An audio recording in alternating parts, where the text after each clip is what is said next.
Hey, what's going on, everyone? This is Juskewycz with an episode of Tee to Green brought to you by Daily Fantasy Winners. And this episode is going to be a preview of the Wells Fargo Championship. But before we get into that, I just want to say I hope you checked out DailyFantasyWinners.com last week, because we actually did an article last week instead of a Tee to Green episode. Had some technical difficulties, so we went to back to the old school article format, and we actually had a lot of great picks last week. Got a lot of positive feedback from those picks. Several golfers of ours, a very high percentage, not only made the cut, but also finished near the top of the leaderboard as well. So hopefully you guys got a chance to check that out. But moving on here to the Wells Fargo Championship, and this is in Charlotte, North Carolina. This is the final golf tournament before the Players Championship. For some of you that are maybe a little bit unfamiliar with golf, the Players Championship is the quote-unquote fifth major, basically, unofficially, of course, but nevertheless, it is a tournament that pretty much all the best players in on the PGA Tour come in for and play in, and Quail Hollow can actually serve as a kind of a final tune-up before that, but this is also a lot of the times the only golf tournament between the Masters and the Players Championship that some golfers play, getting ready for that, and so a lot of players actually do take this tournament, while it is kind of a tune-up, pretty seriously as well. You get a lot of some of the bigger names coming into this field. It is a much better field than what we've had over the last few weeks. We've got guys like Rory McIlroy, Adam Scott, Ricky Fowler, Justin Rose, Henrik Stenson. We got a lot of great players like this playing in this golf tournament, Phil Mickelson as well. And so, it's going to be a good field, certainly better than we've had the last few weeks. It's not a major championship quality field when you talk about golfers 1 all the way down through 150 or whatever the total number exactly is, but nevertheless a much better field. The winning score here is usually between 10 and 15 under par, pending conditions of the golf course, as usual. But, Rory McIlroy shot 21 under here last year, which is just bonkers. I know it's unbelievable, quite frankly, a little bit, just for someone can go quite that low. He had a 61, I believe, in his third round. I don't expect the winner to be 21 under this year, but nevertheless, I do expect it to be kind of that 15 under range, maybe even a little bit higher than that, just because we've had some rain in Charlotte over the last couple of days. There's not supposed to be rain during the golf tournament, luckily, so we should get all 72 holes in and not have a shortened tournament like we had in New Orleans, but it should be a softer golf course, which might make it play a little bit easier.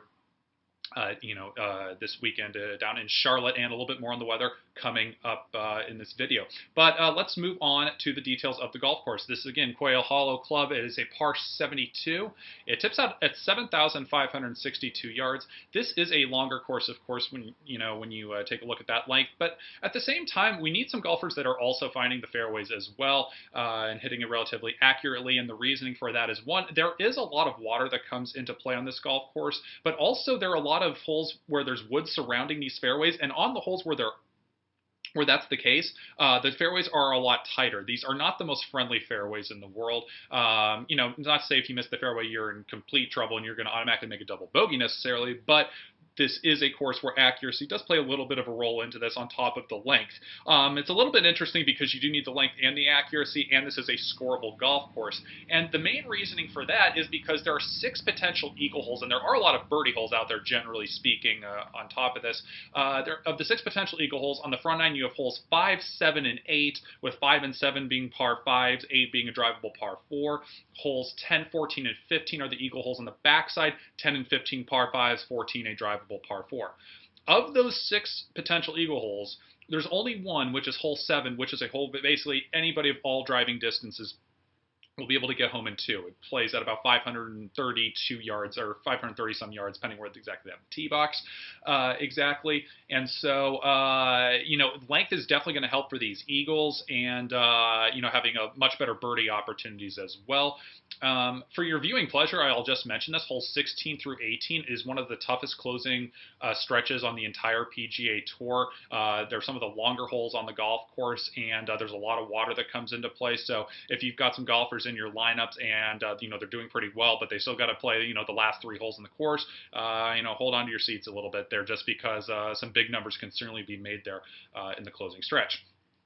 Okay, with that, so some statistics to look at here. The standard strokes gained tee to green, the proximity to the hole. Some other things that we want to look at here are certainly driving distance. If you do look at past leaderboards, there isn't a huge correlation for driving distance and playing well at this golf tournament, but there is still a decent correlation to make you want to focus on it, certainly, especially when it comes to DraftKings scoring when you get, the birdies and the eagles, of course, as well.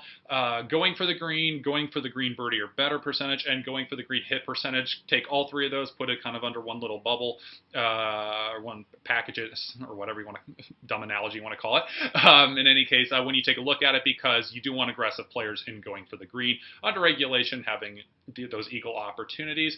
You do want to take a look at bogey avoidance here a little bit, just because the accuracy here is important in terms of not getting yourself into too much trouble when you're missing the fairway. Recent form obviously is always important every single week, of course, as well. But of course, guys that are hitting the ball well as of late, you don't want to select a guy that's spraying the ball everywhere. Just going back onto the accuracy thing.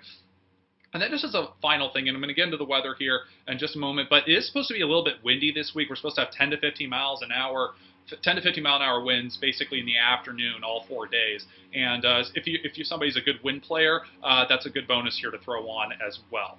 So the weather this week, like I said, 10 to 15 mile an hour winds each afternoon. It is raining, I should say, not supposed to be. It has been raining here earlier this week, so it is going to be even a kind of a longer golf course than maybe than on average it is here than it is in past years, because it will be softer. It is supposed to be a little bit cooler on Thursday, and the winds are supposed to be down in the mornings on Thursday and Friday, but even on particular on Thursday, they're supposed to be down a little bit, and with it being cooler, it might be a slight advantage just to have golfers in that Thursday morning, Friday afternoon tee time wave. I really wouldn't worry about it too much or focusing heavily on it, and of course, as always, check on the weather Wednesday evening or Wednesday night, but there might be a tiny advantage to the Thursday morning, Friday afternoon wave just with the way the weather is going to play out. But again, it wouldn't be much, and you may not want to focus on it too much. So just check back on DailyFantasyWinners.com with the forum, and we can touch base there about the weather and seeing if there is really kind of an advantage there or not. Let's move on right on to the picks. So again, the same drill, going to give you my A picks here, and then the B list will be on DailyFantasyWinners.com for some more GPP plays and just some more options, generally speaking.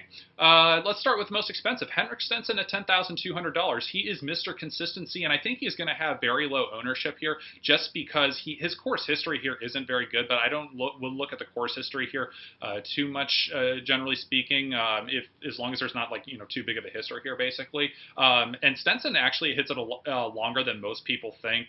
He hits his 3-wood a lot, but he hits his 3-wood basically as far as his driver, and he rips it 290 and sometimes even up to 300 yards then when he does hit his driver. So Stenson definitely has the length. He's Mr. Consistency, and I think he's great in all formats. Justin Rose at $10,000. I think he's going to have low ownership as well after he cost a lot of people in last week's tournament to Zurich after missing the cut, but I would not expect him to miss 2 cuts in a row because Justin Rose just doesn't do that, and he's definitely somebody who's good a chance at just about anybody to win this golf tournament. And obviously, he is a longer hitter. Hideki Matsuyama at $9,300. I think he's definitely underpriced. He's an outstanding course fit here between being a longer hitter, and he's also been hitting the ball very well when it comes to accuracy, and he's obviously got great recent form. J.B. Holmes at $9,100, becoming a much better all-around player. He still maybe doesn't have the greatest accuracy in the world, but he is a longer hitter, and he's showing a lot more consistency as far as the results are concerned on a week-to-week basis and playing on different types of golf courses, and I think he's even slightly underpriced. Daniel Berger at $8,400, he's in great form and is a longer hitter as well. Charles Howell at $8,100. He is an interesting one because I think he fits this course very well. He's obviously playing a lot of great golf, and he's a longer hitter. My only concern here is that I think he will be owned fairly highly. He was owned, I think, depending on what tournament you're participating in. I heard, he was in that 25 to 30% range, somewhere in there, which is very high, especially for somebody at that price point. So there are some more options in this price range, so I don't think he'll be quite as high this week for Quail Hollow as he was last week, but nevertheless, you may only want to use him in cash formats because he still could be easily owned about 20, maybe even 20%, which is really high for someone at that range. And again, like, if someone's going to be owned that highly at that range, you want to be sure that that guy is going to finish, top 5 and have a real shot to win it. While putting up a lot of great results, he hasn't exactly been near the top, and I would still say there's a much greater chance Howell would miss the cut than he would to win the golf tournament. But nevertheless, he's obviously fits this course well, and he's playing well. He's a longer hitter, so he's definitely a perfectly fine option in cash formats. I just don't know if I would maybe want to go with him in the GPP formats. Emiliano Grillo at 7,700. A lot of people have been talking about all these different guys they like in the 7,000 range and the upper 7,000 range. Grillo is somebody that hasn't really been mentioned that I really like. He's only 5'9", 140 pounds. You might think he's, a little scrawny kid or something like that, and, you haven't heard much about him. He is a rising star on this tour right now. He's got from Argentina, and he cranks the ball out there pretty good. He's not Jason Day, but he hits the ball pretty long, and he's definitely hitting it very accurately as well. And this is a guy just to keep your eye on here in the weeks to come and the months to come, because I think he's undervalued right now, even at 7,700. He's one of the rising younger stars on tour and somebody to jump on here before his price becomes, in the 8,000 range and maybe even the 9,000 range before you know it here later on this year. A few other guys. Will Wilcox, 6,600. Wilcox is obviously a DFS favorite. Just because he's basically been promoting DFS on Twitter, and he loves the concept of it and the game of it and everything like that. I've been somebody that's been avoiding picking him kind of because I just don't think his game has been all that great personally in the past, but and it is obviously a popular pick because of what I just mentioned. However, last week, if you did read the article, I did jump on Will Wilcox there last week. I thought it was he had really turned a corner and was playing a lot better, and he put up a T15 at the Zurich. I think we could see a similar type result here at Quail Hollow, and I am expecting good things from Will. And then another guy at 6,400. I apologize if I'm not pronouncing this last name exactly because I've heard it a few different ways. But Ollie Schneiderjans, I hope that I'm pronouncing that right. Apologies if I'm not. At 6,400, he's a younger guy, 22 years old. If you look at his PGA Tour results, you're going to kind of look at it and say, I don't know about this. But you have to recognize that this is more going back into January and February this year and last fall. And he's somebody that's been playing on the web.com tour over the last month or two, and he has been playing very well on the web.com. And I'm not saying that just from a results standpoint, but statistically speaking as well. And I think you're getting great value with Ollie at 6,400. Two other really cheap guys I do like. However, the ownership could be kind of high. I'm not. It's a little bit tough to say because there are a lot of good, cheaper options, but these two do stand out in particular just because the results have been very good and they do fit this course well, are Jonathan Vegas at 6,400 and Lucas Glover at 6,300. Starting with Vegas, really great form, has been showing great results, and he's a longer hitter.